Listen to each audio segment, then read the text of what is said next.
Hello, everybody. Good afternoon from Scotland to those joining us overseas.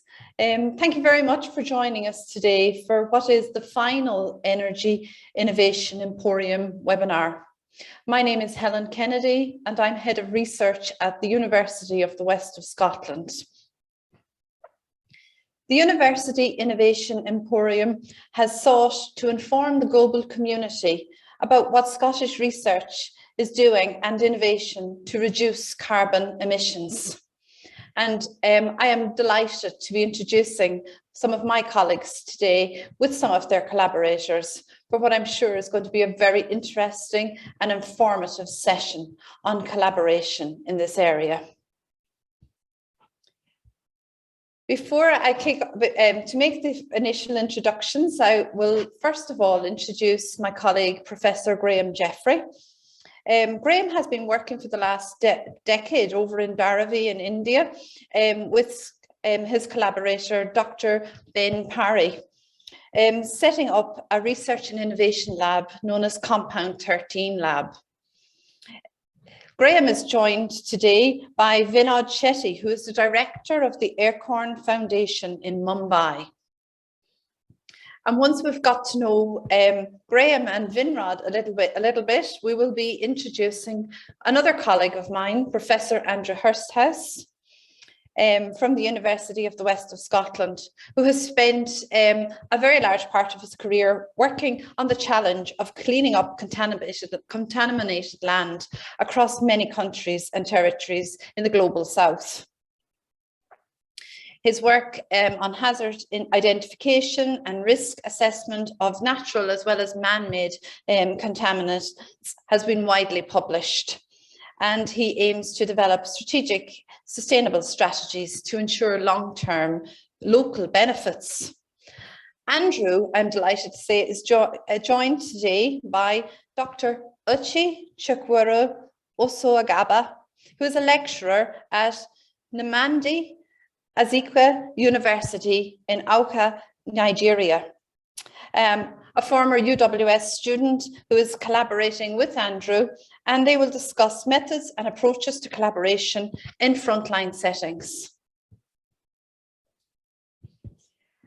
During the webinar, if you have any questions for the speakers, can I please ask you to post those questions in the chat, and I will keep an eye on it and they will be addressed during the Q&A at the end of the talk. Thank you so much.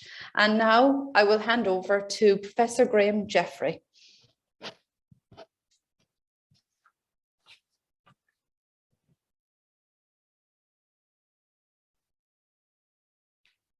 Thanks very much. I'm just going to pull up PowerPoint.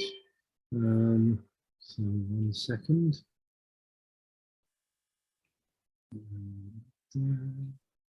And we don't yet, for some reason, have Vinod with us, which is a bit of an issue, as he was the person that was supposed to be going first. But I will do my best to try and talk about some of his work, and hopefully he'll get here soon. I have just emailed and called him, so hopefully he'll get here. I'm just waiting for my slideshow to load up. My computer seems to have slowed right down.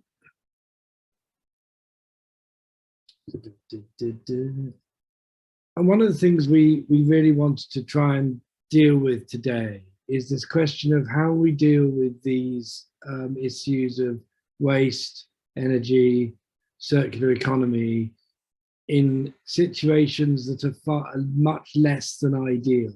One of the problems of talking about solutions to these problems is they can tend to be very utopian. They can tend to be extremely, if only we could do these things, then we could solve the problems. But actually all the people who we have talking today have got experience of working in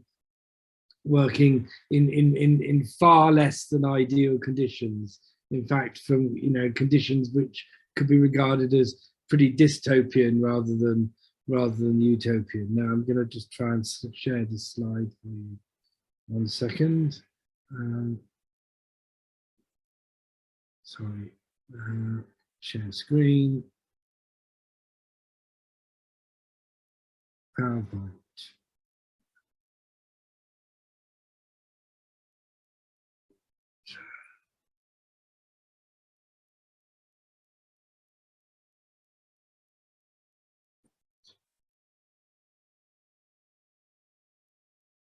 Right, can you see that? Okay.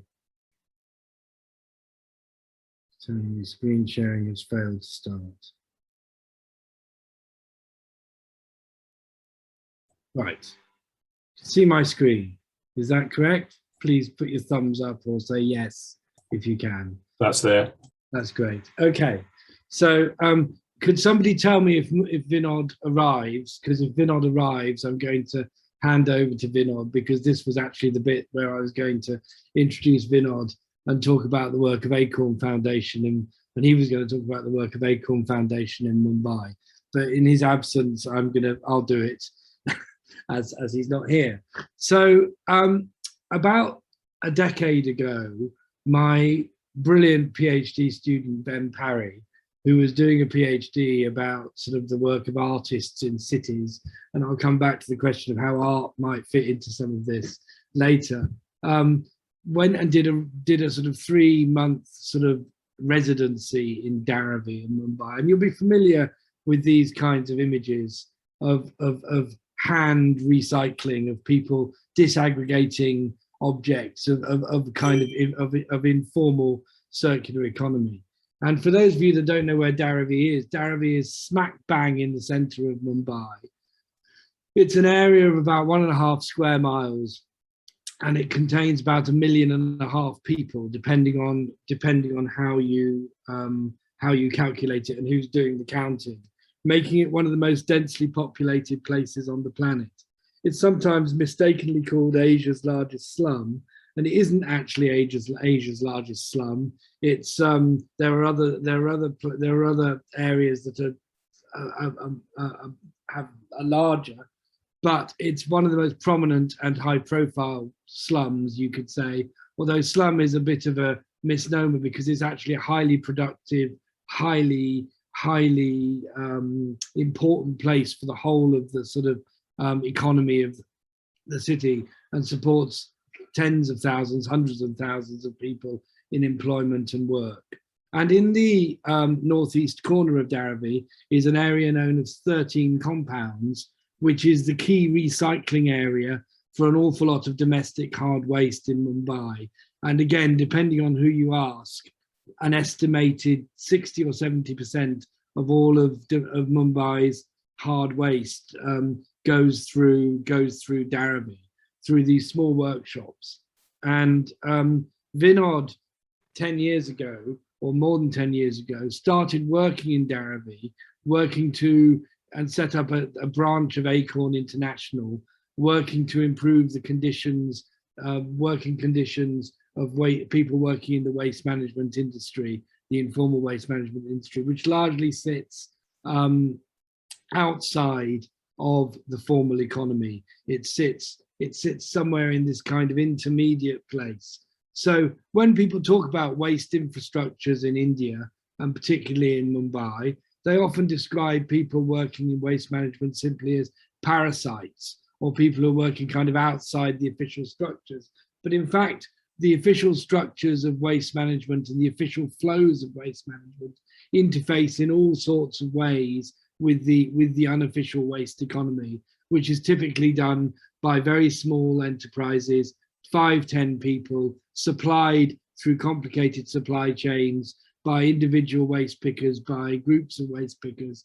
And these people will be picking up waste either directly from dumps or indirectly by gathering it on the beach and so on.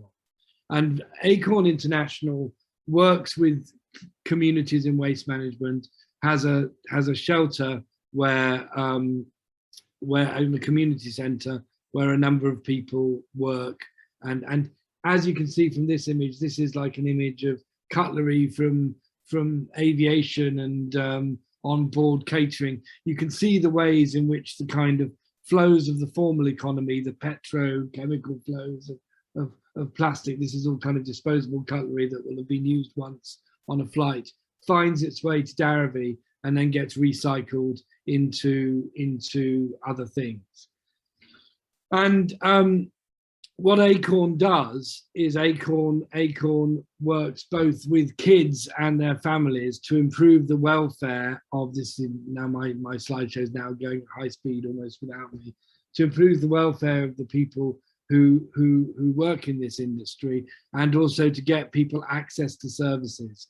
So to get them, because typically people who are working in this industry will be undocumented, they will not have papers, they will be living on very low wages, they'll be living and working in difficult conditions, and so on. But the important thing to understand about Dharavi is that it's a highly productive place. It's not a place that is often labeled as a kind of a place of kind of poverty and exclusion, but actually it's a place where people can earn a living, and it's absolutely integrally tied up with the kind of waste management flows of the city. But despite that, what you also find is that the state routinely comes in and will demolish bits of it. And also you'll find that the infrastructure is not really fit for purpose in terms of the actual, I don't know why this is, my slideshow is just racing now.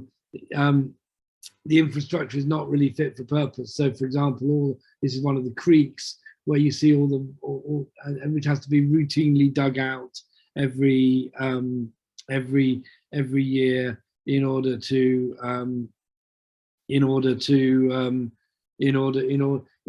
keep the water flowing. And every year in the monsoon, there are problems with flooding and terrible sanitation and infrastructure. So Acorn does several things. Acorn works to provide services for families. It provides a voice. It also does direct work with recycling in terms of it will take waste from corporates and recycle their waste.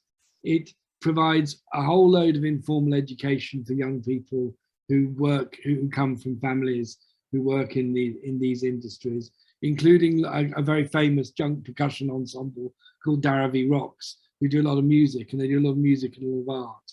And I will come on after Ushay has talked about some of her stuff to talk about the lab, about Compound 13 Lab, which is a response and a project that's been running in India with Acorn for the last decade or so. And if Vinod gets here, well, let's hope he does, but I'll make sure he gets some time to talk because he's much more articulate than me about the work.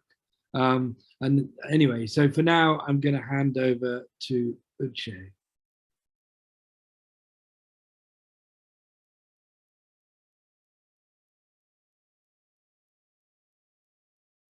Ushay, do you want to pick up your bit?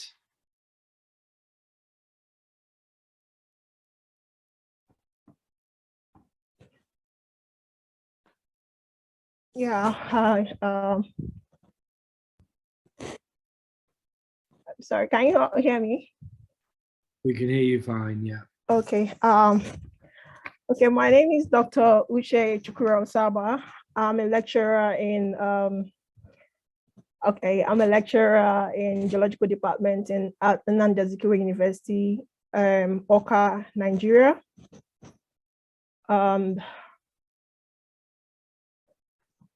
Well, more or less, I'm an environmental geologist and geochemist. So based on this, like what Graham have actually talked about, the Indian aspect, I'm actually going to talk about the displaced groups, drivers or issues that has to do with our case study area in southern Nigeria. So we're able to identify some individuals that were internally displaced, either due to they went through severe poverty and social unrest.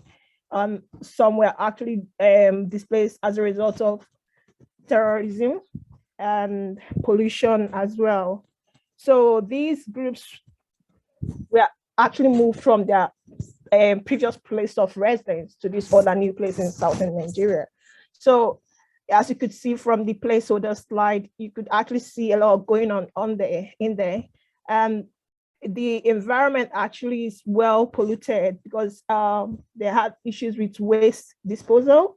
Like there is no sensitization on how to displace the waste correctly, and several other issues as well. And this has been a problem because the area is literally overcrowded, and they have poor health as well because they were actually being packed in one area in a tight location, kind of like to say. So they have several issues apart from the overcrowding, the poor health, the poor electricity, poor water. The water is not potable enough to consume. As we all know, in Africa, the source of water is mainly from groundwater rather than from surface water, as you could see in other parts of the world. So you could actually imagine when the groundwater is contaminated or polluted, to say, you could now, it's a real big problem to deal with groundwater pollution. And these have been an issue in that area because there are some other oil and gas activities going on that the spillage could actually contribute, and the waste, indiscriminate waste disposal could also contribute to the poor environmental problems in the area. So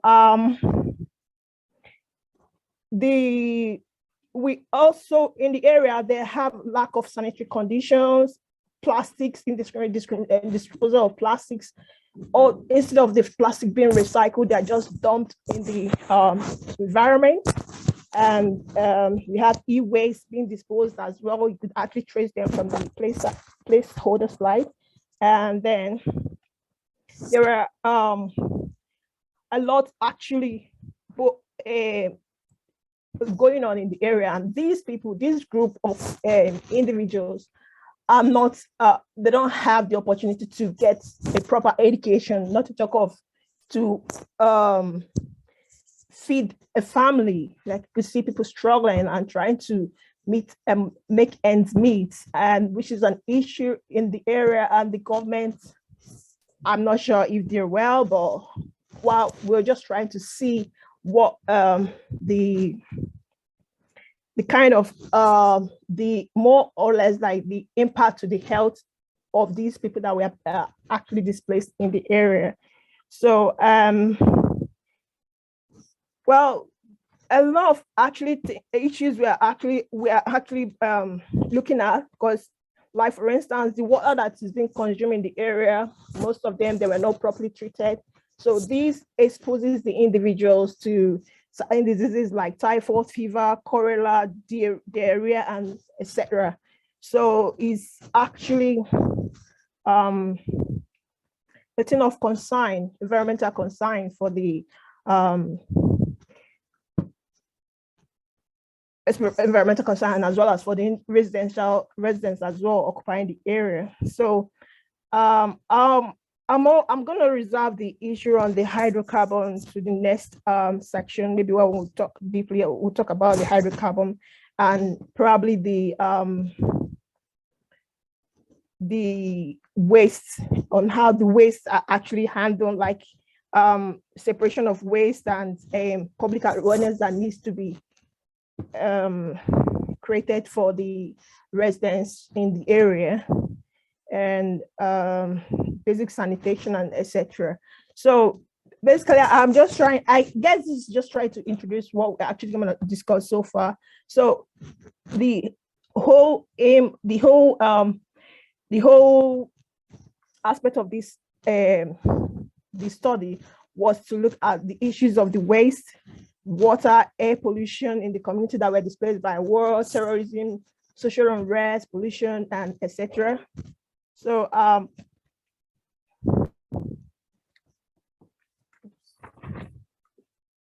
yeah, I mean, what's it's so interesting. I'm just going to stop sharing for a minute because my computer's telling me that I've run out of application memory. Zoom is very memory hungry. and so is PowerPoint. But what's so interesting about what you're describing is this kind of interlinked nature of these kinds of environmental problems. That, you know, communities living in poverty, communities already suffering, you know, because of poor sanitation or poor employment opportunities, or communities that have been displaced. Then also, all of these problems are then compounded by poor air quality, poor, you know, lack of water supply. For those people that know about India, pipe politics are a huge issue in terms of people's just access to water. In terms of Mumbai, it's a mega city. It's got 18 million inhabitants, 24 million in the metropolitan region. Only about half of the population has access to running water in their homes. In Dharavi, something like 120 people share a toilet.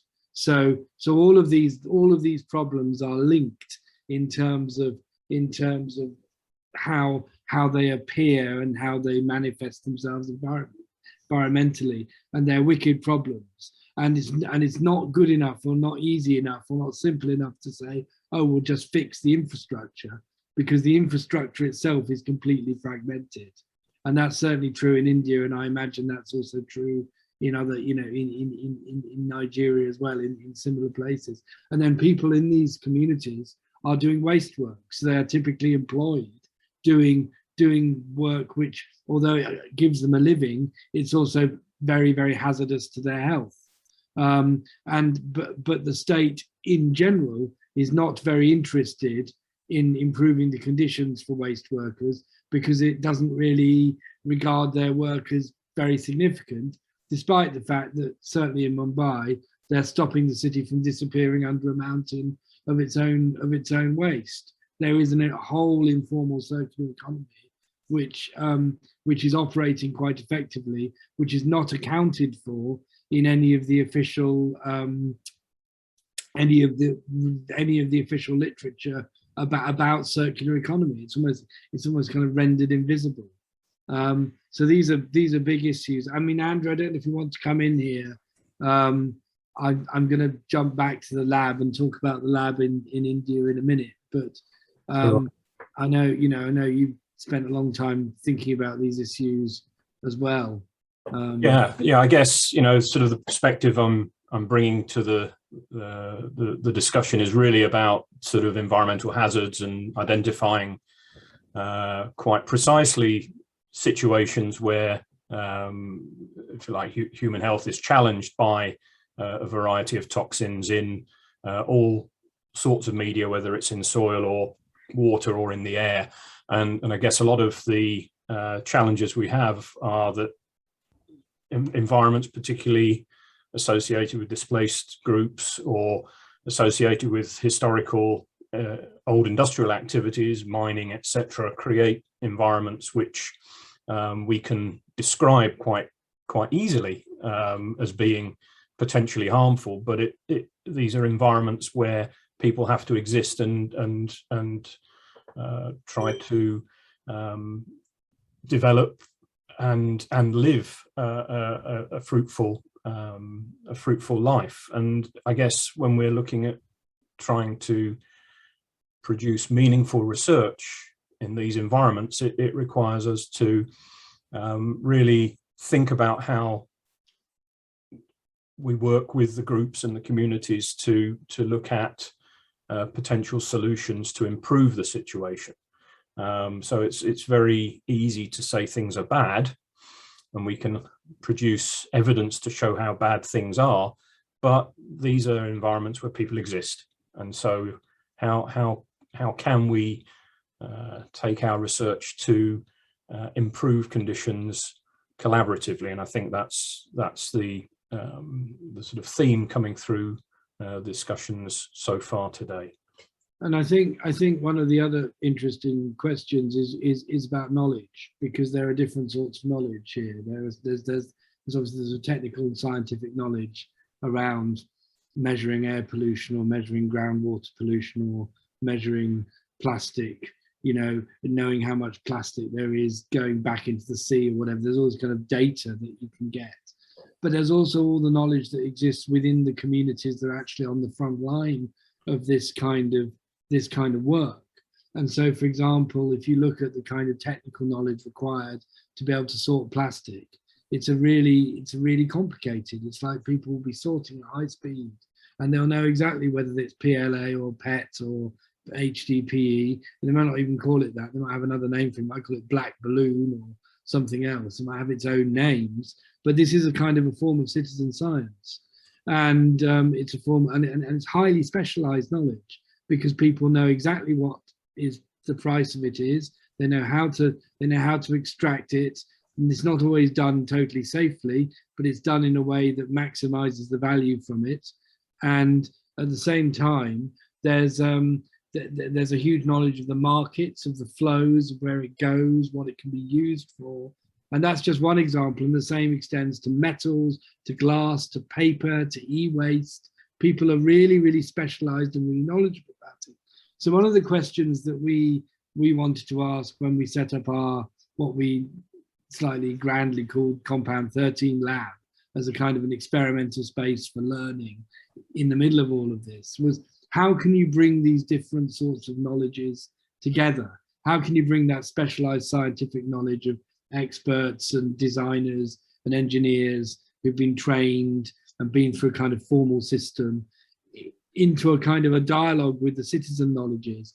And in a sense, if you want to know about urban sanitation, the best people to ask are the people who are struggling with that on a daily basis, because they know exactly what they need, and they know what's required, and they know what's needed, in a sense. And one of the things that I think Vinod would have said if he was here, let's hope he gets here, he probably will, is that a lot of people who are just basically earning a living and trying to survive tend not to even see themselves as stakeholders in these debates, because they seem very removed from them. So this is another question that we're interested in, is how to kind of build ways of working that do allow people to have a voice. So for example, if you look on the Compound 13 website, you'll see we've been making little films with people where people have been kind of talking and speaking about issues that matter to them in their everyday environments. And for me, that is as important data and as important kind of knowledge as any of the kind of specialist sort of scientific knowledge about what you can do with polymers or whatever. But the real trick is to see if you could try and bring those two things together. I mean, Ushay, I don't know how that chimes with your work, but there's anything to say about your work in relation to that? Yeah, you mean with Compound 13 is, you know, what more or less when we look at the waste aspects, because I think that's where it actually has a link to. So because of the there's no proper disposal of waste being installed in place, literally more like in most of the areas of the country. So, and there's lack of this sensitization on how to separate the waste by disposal. So this actually an issue on ground as well. So when we look at it that way, you can actually, it's a challenge as well to the residents and some companies as well in the country. So literally, because when the whole idea is that if there should be more like a sensitization or something like an awareness, public awareness on how to actually handle waste, which is one of the major issues as well, which actually leads to poor health and probably poor water pollution as well in the country. So that's actually one good way to tackle one aspect. And that could also help those displaced individuals that are residents in the area to, at least when they know that the health aspect is being battled and is covered, they could actually try to settle in fully.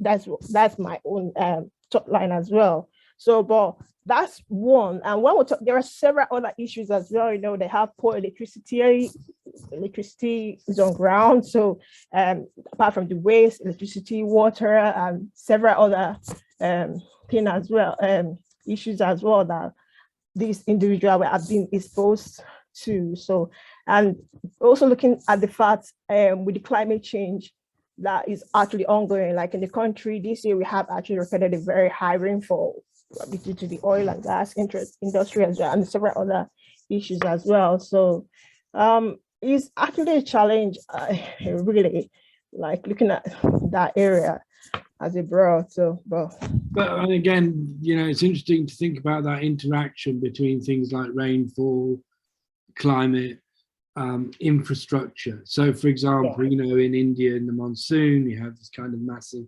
every year the city floods, and the floods are getting worse and worse, and the population is going up and up and up, and you know, and the infrastructure just barely, you know, and every year people die in the floods, and every year also the sea throws back thousands of tons of plastic that have been dumped into it in the monsoon storms, despite the fact that there's a kind of a middle class campaign to clean up all the beaches and to kind of you know, make beautify the city.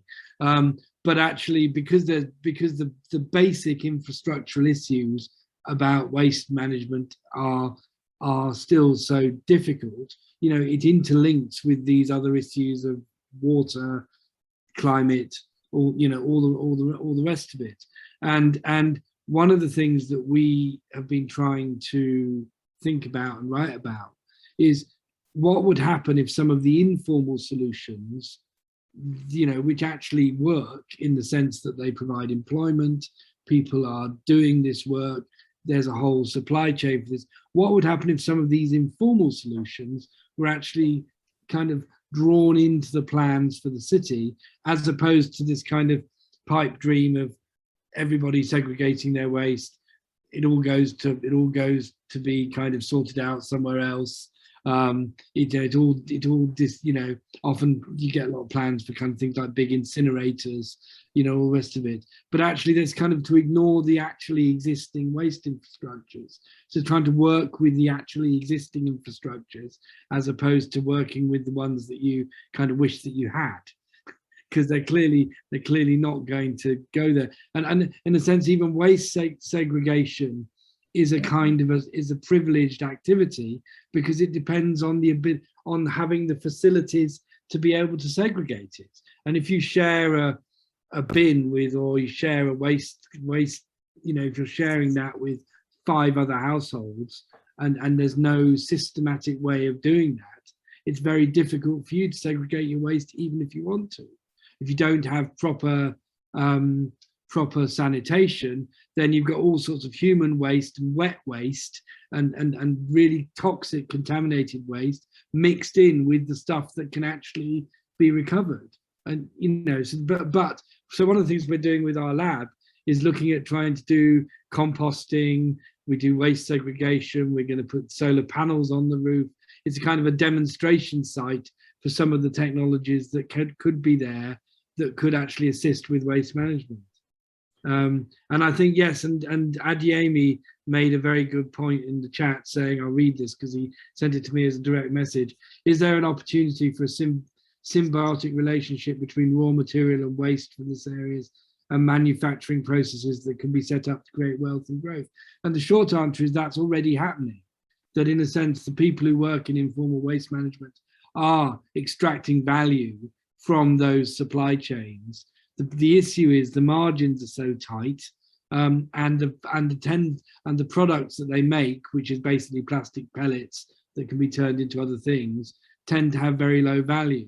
So one of the questions we've been asking in the lab is, are there opportunities to make products that have higher value that could actually earn people more money? You know, so certainly in Africa, you see quite a lot of places where there's been construction materials being produced using plastic waste by mixing plastic in with more inert things, because there's fire issues, tiles, those kinds of things. You've got fire hazard issues with those things. And the other issue, of course, of plastic is that that doesn't actually eliminate it from the environment at all. It just recirculates it. So you still have all those issues of microplastics, dust, you know, air pollution, all the rest of it. Even if you remanufacture it, you're not taking the plastic out of the out of the kind of the material chain, you're just prolonging its life, which could, you know, depending on your perspective, you could say is still a problem. Andrew, you look like you want to come in. Yeah, no, I'm just reflecting on that, and the sort of, I guess, the challenge that we have where we see informal things working, and we want to support and encourage that the scale of that activity needs to grow to make a difference, make a significant difference, and then you question whether or not that then destroys the innovation and the opportunity. So what is the balance between sort of formalizing the informal and encouraging the informal activity to go forward? And I think, you know, there's a lot you've already picked up in terms of the relationships within the, if you like, materials system, but also how the sort of social structure overlaps with that. And that as a geochemist, I'm obviously sort of wandering off into completely thin ice in many respects, but when you do try to bring sort of perspective from, say, the physical environment to this type of situation, then I think the sort of collaborative approach moving forward is extremely interesting to consider. I think there's also this thing about visibility is very double-edged.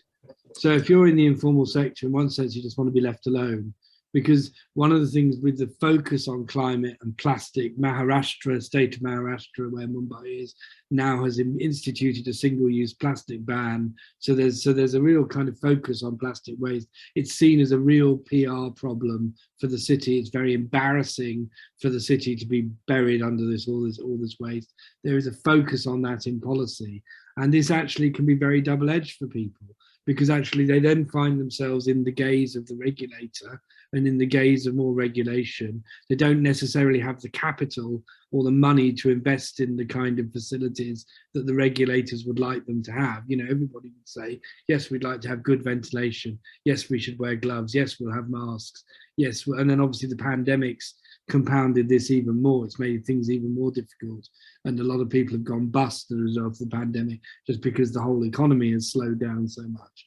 But the visibility of the sector is double-edged, because again, it's almost subject to this kind of moralizing gaze. Well, you shouldn't be doing it like that. You should be doing it like this, which is all very well, provided you provide the facilities and the resources for people to do that. So, for example, there have been special economic zones set up for things like IT and for other forms of advanced manufacturing, but the waste sector never gets any special economic zones. It's kind of forced into kind of spaces where it can kind of manage to exist.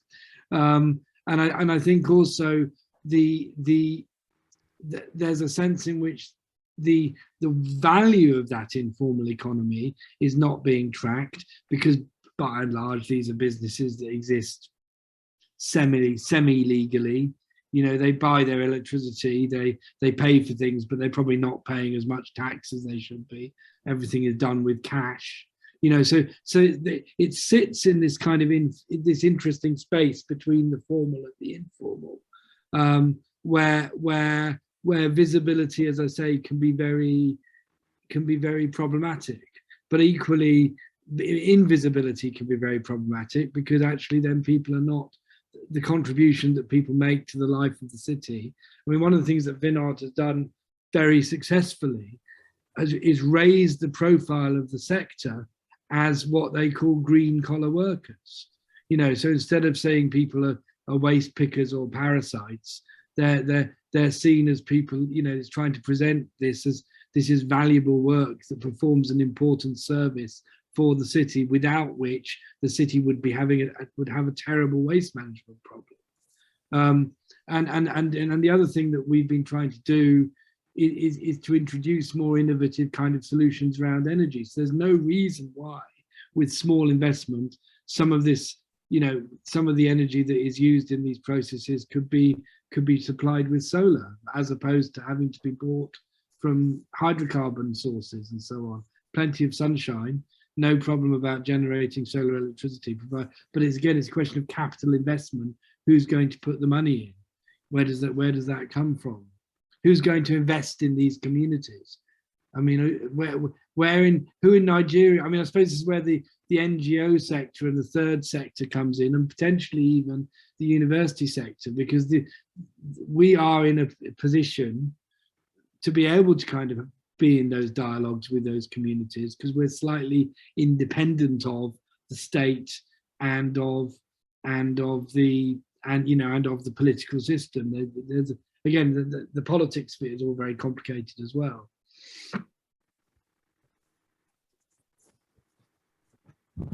Absolutely, yeah. And I think you know, perhaps Ushay's got some thoughts on sort of how more recent sort of displacement activities have sort of challenged the infrastructure, and you know, what signs are there that there may be some positive benefits through the communities that are working in the informal sector?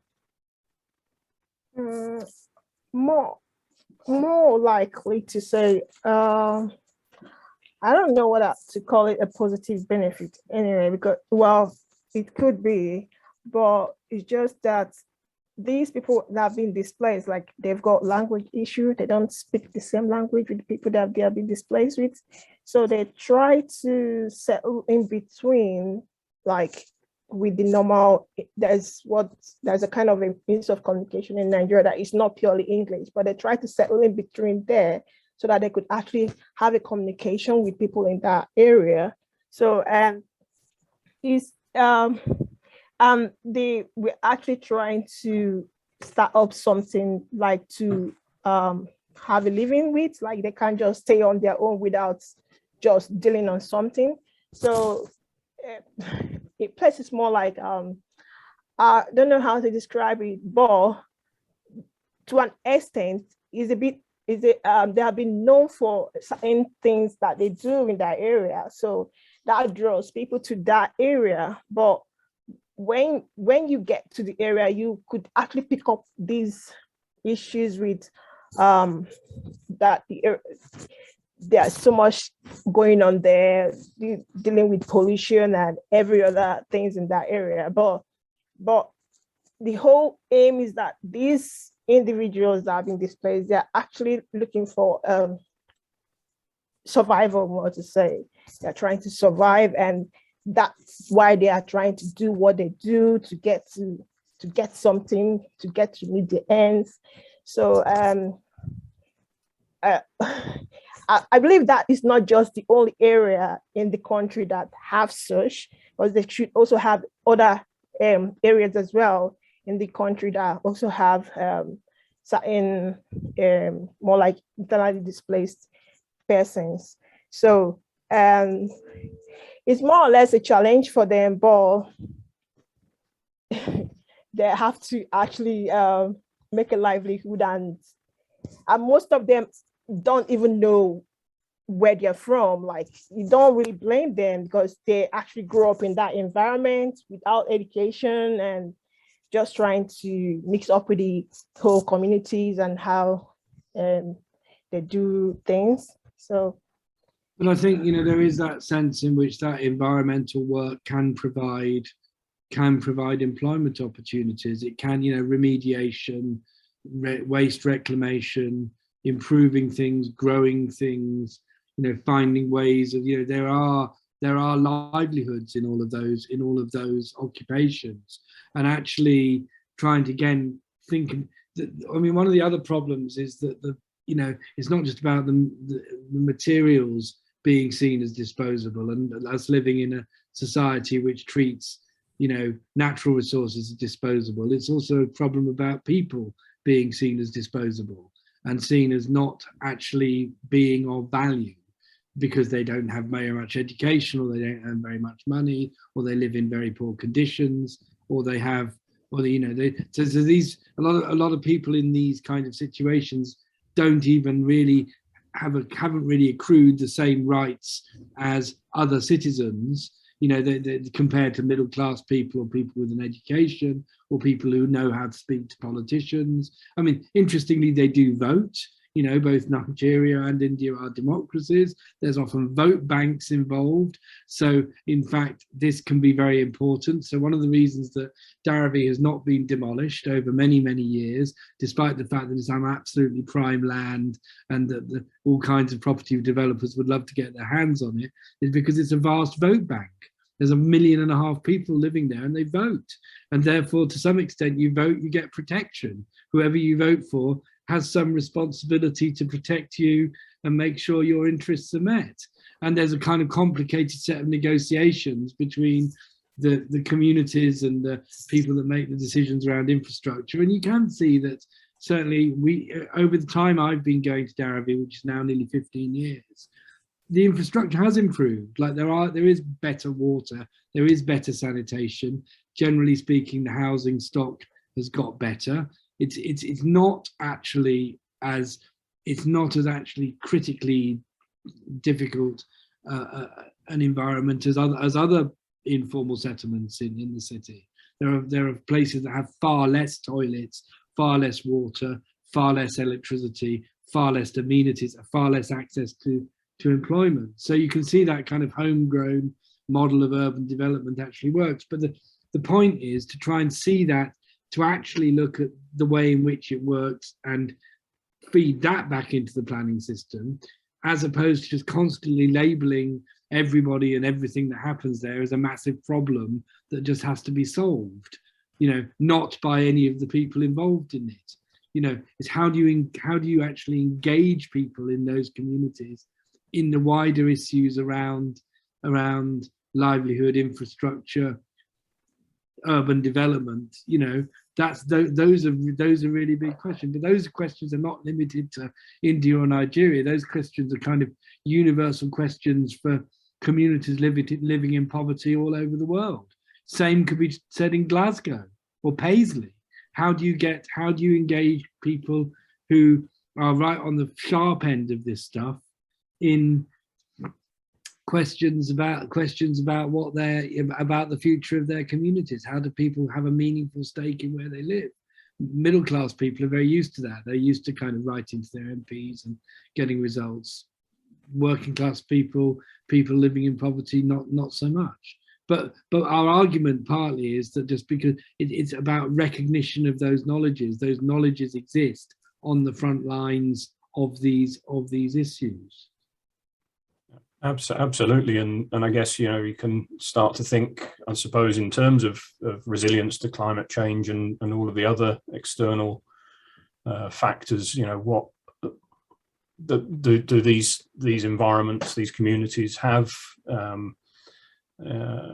more robust survival mechanism than other communities because of the need, the circumstances they find themselves in. Well, you certainly see astonishing resilience, don't you? You see astonishing levels of resilience, given the conditions that some people are having to live and work in, and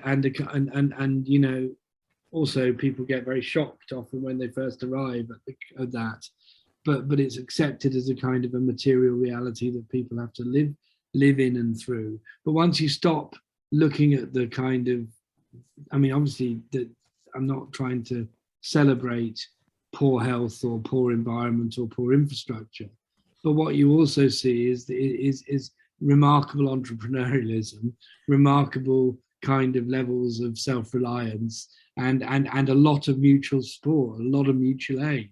The pandemic in Dharavi was fascinating because people couldn't work, and this was a massive issue. The work stopped, and therefore people couldn't put food on the table.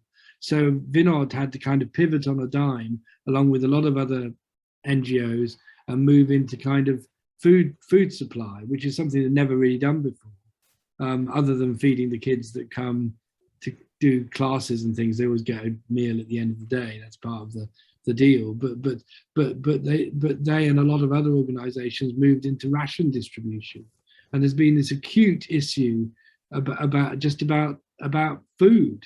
But again, those are problems of infrastructure, like how you get your food, where it comes from, that are all tied up with these other issues of urban infrastructure. They're not separated out at the kind of frontline level. They're tied in with how people earn a living, how they work, what the nature of their food supply is, and those things. So they have to be kind of dealt with in a kind of integrated way.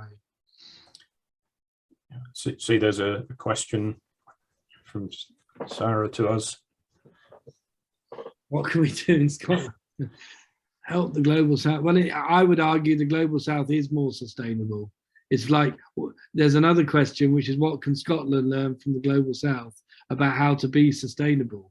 Because if you look at the level of frugality and the level of kind of lack of waste, and you look at the per capita, we throw away, I knew these stats and I can't remember, somebody will know in the room what the stats are, but in terms of waste per household in Scotland, we are generating, and energy use, we are generating gazillions more than the average household in most global south countries, other than in the sort of 1-2% of the very rich. Obviously, in the very rich, can, in those places, can kind of out-consume pretty well anyone, just like the super rich, everybody everywhere do. But the model is not for everybody to kind of become mega consumers. The model is to learn from these models of circular economy. Bottles don't go to waste in India. Glass is recycled. Plastic is largely recycled in metropolitan centres. One of the reasons there has been a growth in waste, but that's partly to do with lack of sustainable circular economy models in the economy. But one thing I suppose, one thing that I think we are interested in is exchange around what are effective models of circular economy. And there may well be some stuff in Scotland that can be, even if it's as simple as like we still haven't got it yet, but we're going to get our bottle deposit scheme, aren't we? Where we're going to be handing in our plastic bottles and so on. And that's certainly something that could be extended further, but it depends on the infrastructures. Yeah, and I guess sort of being able to make those connections, I suppose, sort of hovering over the situation and seeing how the various sort of disciplines can work together is perhaps the next level of sort of collaboration to get a better understanding and to work with what is working well in these communities.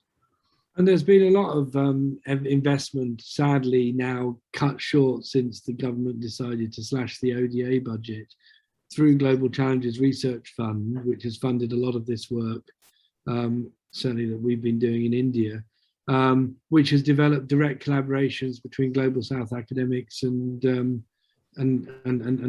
people like us. And that's been insanely valuable, just to be able to kind of have the resources to have that dialogue. And that infrastructure has to be built. That has to be built as an ongoing project, really.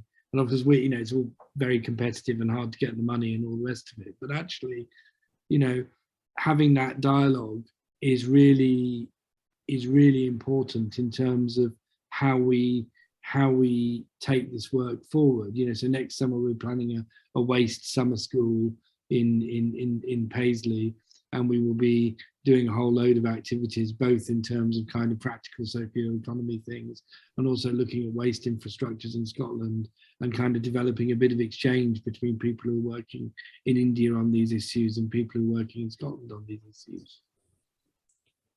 Absolutely. And I think, that sort of collaborative journey to see what does work and to try to understand why it works is perhaps the critical point about this type of activity. And I guess what I've learned as a sort of a natural scientist working in the social science territory is, how critical it is to have that relationship with the community working together rather than looking down on what's going on. Well, I think, yeah, we talk about the idea of telescopic science as a kind of, that's big data is important. Knowing how much particulate there is in the air is important. Knowing, you know, how much lead there is in the ground is important. But that's one way of knowing things. And there's another way of knowing things, which is what you might call experiential knowledge or everyday knowledge, which is actually about how communities actually survive despite that.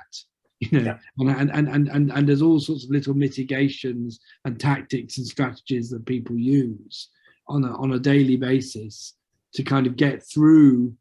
And that's where an organization like Acorn is so important, because the staff of Acorn live and work and breathe the air there and are from there, and therefore they have this kind of knowledge that people like me going in and out, flying in and out, getting back on the plane after 3 weeks can never really have.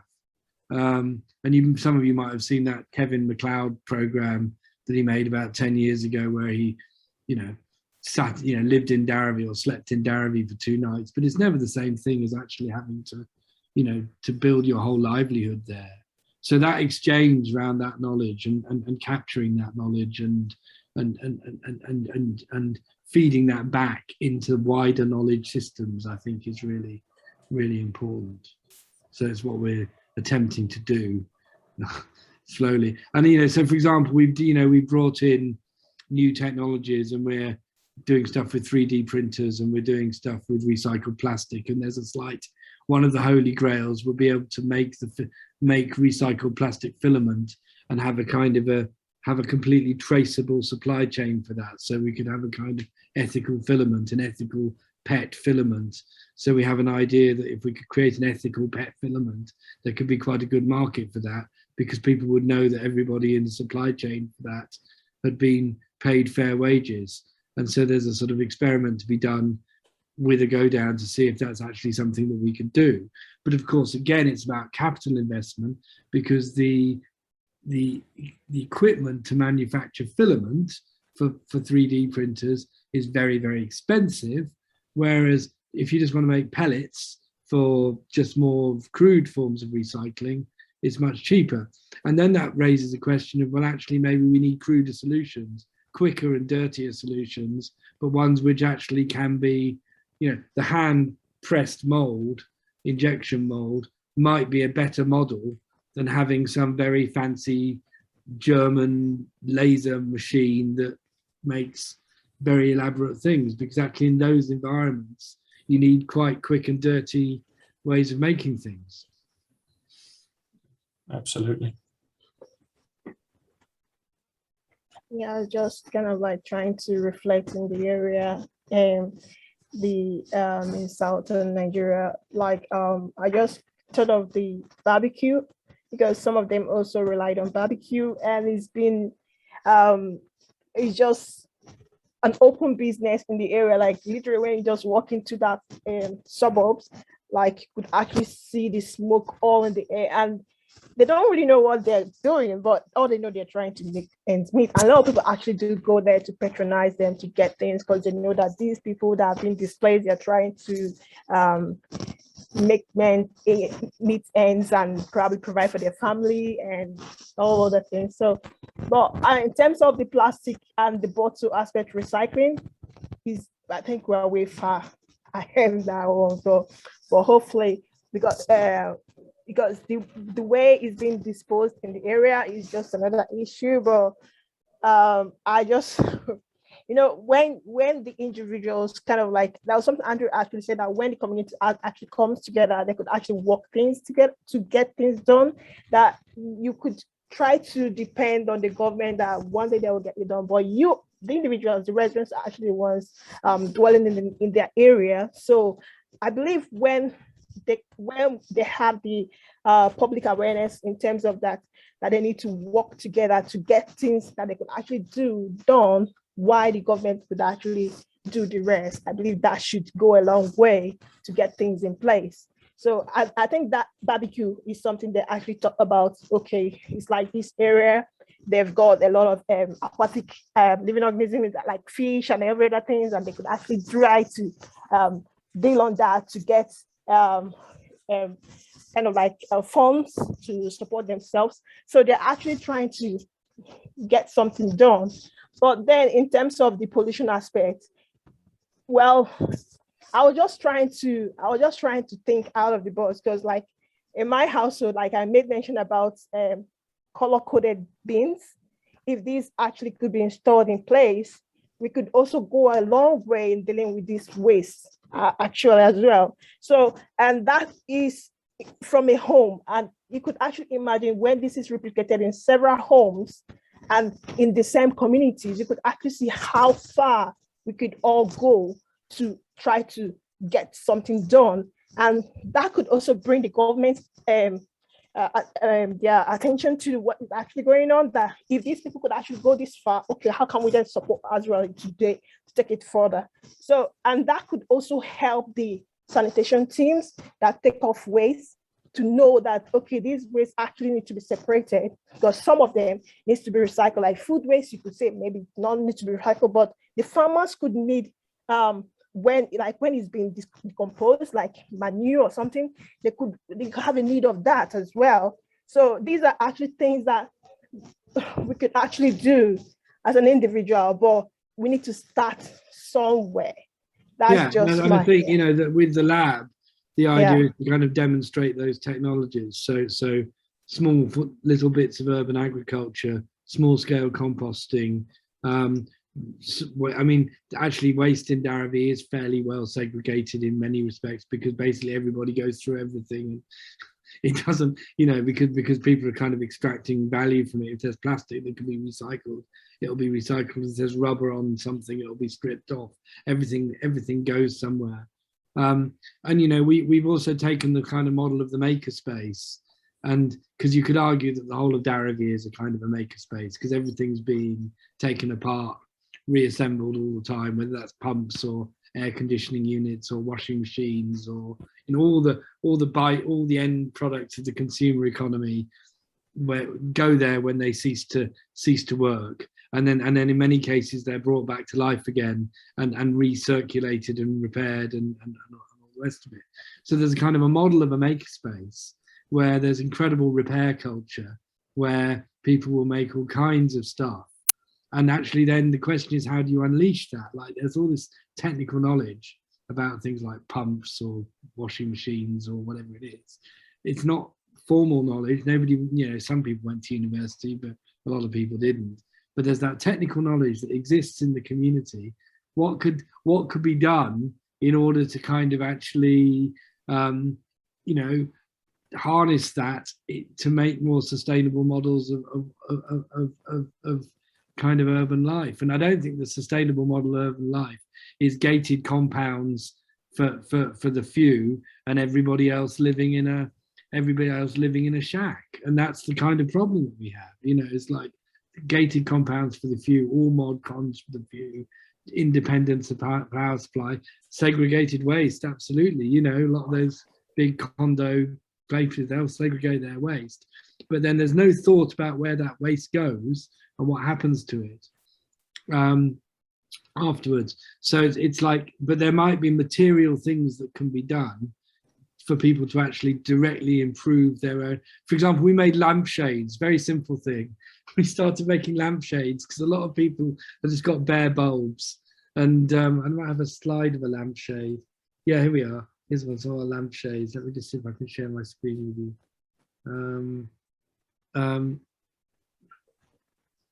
Let me just. So we made 3D printed lampshades. Sorry, this is a very, to make that a bit bigger.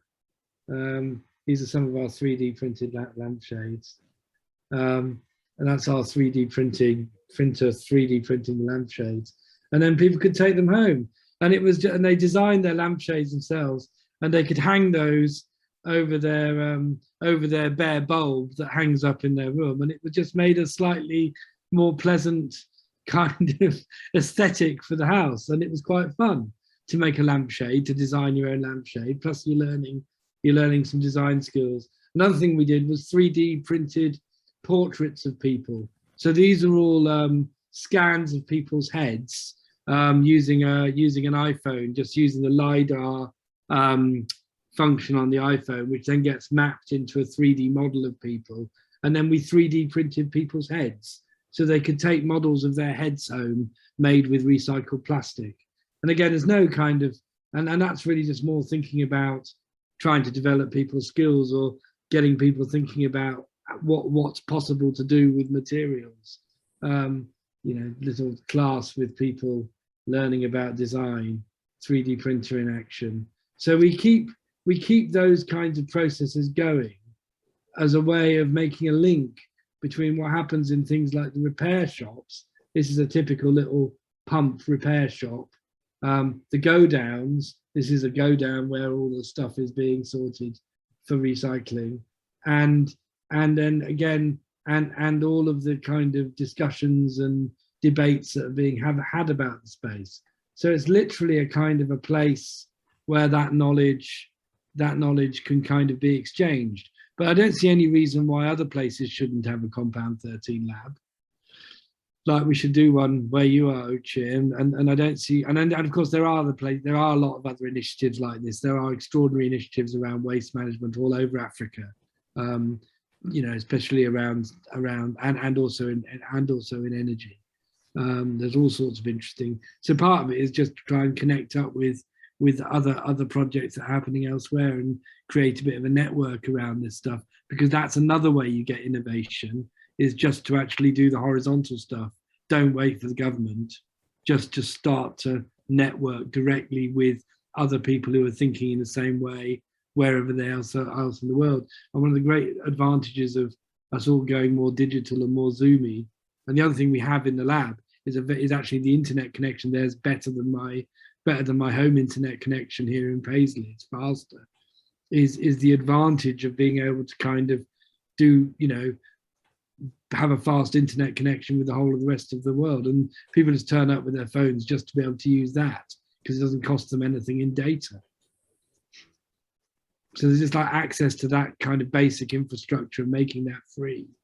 The idea of like a kind of digital library, a little public learning center where people can come in and do stuff, you know, and learn to make things and learn to. We're doing carpentry, we're doing stuff with clay, doing stuff with drawing and art, just as a space for people to learn things. Absolutely. There's a question in the chat from Adiemi. There's been talk of collaborative working to utilize waste and harnessing embedded energy within the community. Is this at the expense of public health? Well, there's a trade-off, isn't there, in a lot of these businesses between public health and livelihood. And it's literally a trade-off that actually people's bodies are seen as disposable, and this is very knackering work. So one of the questions is, how do you reduce that trade-off? And perhaps part of that is like educating people about safer working practices. Part of that is improving the conditions and the working practices. Part of it is simply trying to enable people to earn more money. In many cases, it just comes down to the bottom line. If you can earn more money, your health is going to be better because you can afford better food, you can afford healthcare. You know, it's very simple. It's about money. And one of the problems with these businesses is they run on such tiny margins. You know, you buy it in for 20 rupees a kilo, you sell it on processed for 40 rupees a kilo. So your margin is 20 rupees, 20 pence, less than 20 pence, 15 pence. And if that's an hour of your labor, okay, that's 15 pence an hour for your labor. So the price of your labor is very cheap. So we've been looking at the economics of this and trying to find ways of doing higher value processes that will allow people to earn more money. And that's a very basic, simple way to improve people's health. There's a direct correlation between how much money they earn and how healthy they are. You know, yeah. But I think the embedded energy within the community, the other side of it is more efficiency around energy, paying less for it. So solar is interesting because if you can get the infrastructure in, it's virtually free. you know, once the infrastructure is in. But the infrastructure has to go in. So who's paying for that? Yeah. And that's the problem, because it's way out of reach for most people. Solar lamps, though, not so difficult. Small, very small scale solar, just literally a little solar lamp with an LED can light your home in the evening, or a couple of them. You're not on the grid, but you just leave the lamp out during the day, light it with some solar, hang it up at night. You've got enough energy to see what you're doing. Solar panels for recharging smart devices, you know, not that they use very much energy.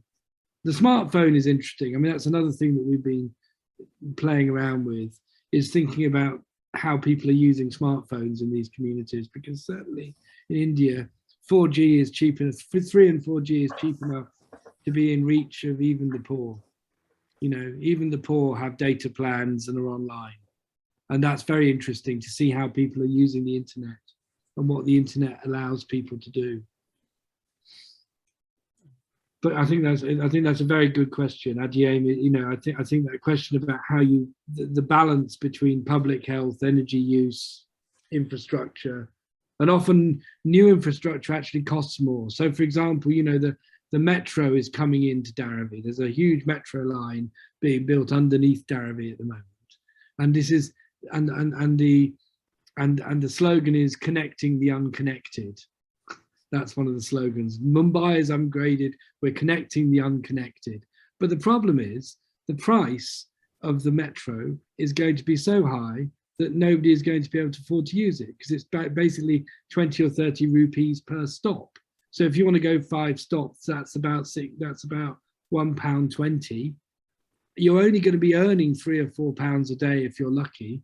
You're not going to spend half your earnings on public transport when it's possible to get a bus for 20 rupees. You're going to spend 20 rupees on a bus.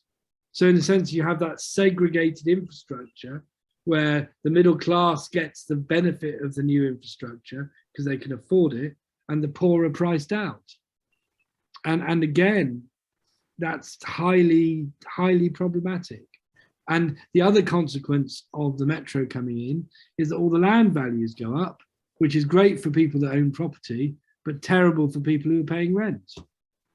So these, you know, it's these, and that's because that's not just a problem in India, that's a problem in Glasgow. You know, the moment you build a new transport connection, the rents go up all around where the new transport connection are, you know. So it's a problem everywhere, but there are things that can be done to ameliorate that if you're aware of the issues. Absolutely.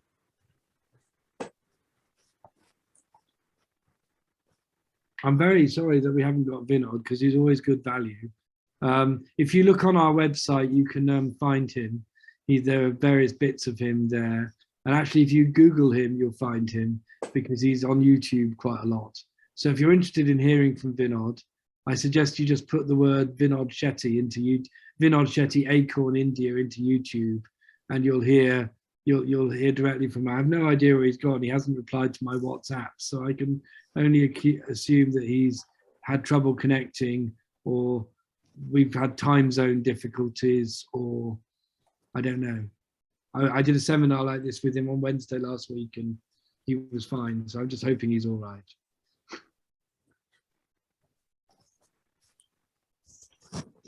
Do we have more questions or comments or thoughts?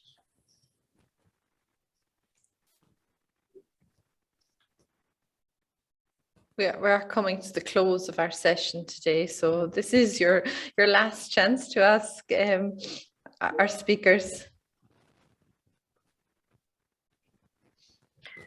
So I think if there's no more questions, I think it falls on me to thank you all for attending the webinar today, to thank our speakers very, very much, Professor Graham Jeffery, Professor Andrew Hursthouse, and I never get your name correct, Uchi, but I'll do my best. So Ushay Chikura,